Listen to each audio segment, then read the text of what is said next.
नेपाल के तराई और पहाड़ी इलाकों के बीच बसा था एक गांव Sunkhani. The wind is rising too fast. Look at the sky. This is not normal. दिन में यह गांव बिल्कुल सामान्य लगता था, लेकिन जैसे ही सूरज ढलता यहाँ सन्नाटा बोलने लगता था। गांव के बाहर एक पुराना जंगल था। उसी जंगल के बीच खड़ा था एक 100 साल पुराना बरगद का पेड़।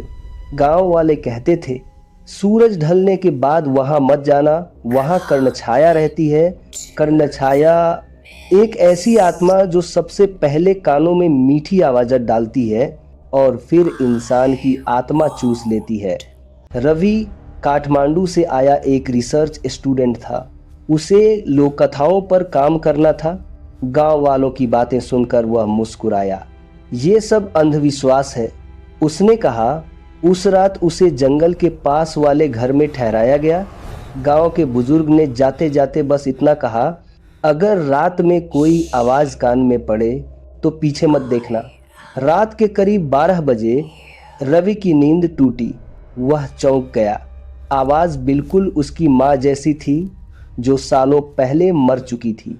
उसने खुद को समझाया सपना होगा, लेकिन फिर आवाज़ आई, अगर बाहर नहीं आए तो मैं अंदर आ जाऊंगी। अब रवि डर गया। हिम्मत करके वह बाहर निकला। चारों तरफ घना अंधेरा। जंगल से ठंडी हवा आ रही थी। उसे लगा कोई उसे बुला रहा है। धीरे धीरे वह बरगद के पेड़ के पास पहुंच गया। वहीं उसे एक परछाई दिखी और तभी उसके कान में फुसफुसाहट हुई, मेरे कान देखो। जैसे ही रवि ने देखा, उस परछाई के कान असामान्य रूप से लंबे थे और आंखें बिल्कुल खाली। रवि पीछे हटने लगा, लेकिन उसके पैर जैसे जड़ हो गए। परछाई बोली, मैं कर्ण छाया हूँ।